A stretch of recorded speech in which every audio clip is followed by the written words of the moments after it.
Amendment is a delete all, and it would replace, the Vikings funding would go to a permanent seat licensing. And I had worked on this quite a bit before session, but when it looked like the Vikings bill wasn't going anywhere, I kind of shelved it. And so all of a sudden I dusted it off, and here we are. But what this amendment does, and what permanent seat licensing will do, I've used the example of the Carolina Panthers, where they basically, well, first I'll explain a little bit about permanent seat licensing, and that is that at the stadium, you purchase the seat. So if you're in the front row at the 50-yard line, those seats are $20,000. Yep. But if you're up in the nosebleed seats, that's a $3,000 purchase. Now, this is on the Carolina Panthers example. Then you purchase a ticket above that. So, but one thing that I think is different than some of the other permanent seat licenses around the country, I've been trying to build an equity so that this is more of an investment. You know, and then I just wanted to say that it's very hard for us in the East Metro area to support another large facility with publicly financed in Minneapolis. We do feel there needs to be a regional discussion of how we as a region are going to advance sports facilities and pay for sports facilities.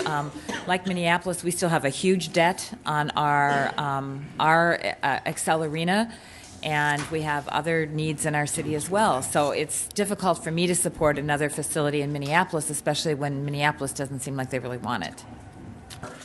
1/3 of the cost of the stadium would be incurred by the Vikings, and the balance would be permanent seat licenses. And Madam Chair? Senator Pappas? Just some advice if this progresses, because of the problems that were brought up earlier, you might consider permanent seat licensing only for the Vikings games, because then the general public wouldn't have to get permission from the license holder to be able to buy a seat. And you're right, they may want to buy the seat months in advance for another event. Madam Chair?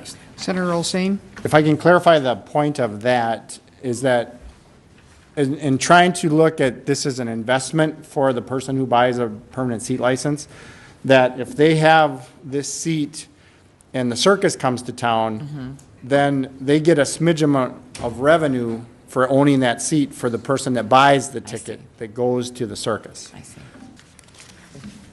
Any discussion?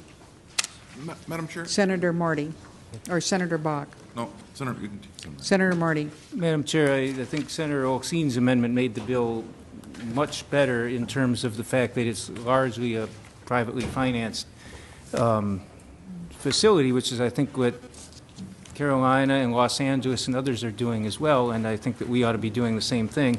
So I think it's a big step forward. I think Senator Olsine's comments at the beginning were true, that the team could do this without the legislation, and it does have at least the GO bonding subsidy and the sales tax subsidy, among other things, in it.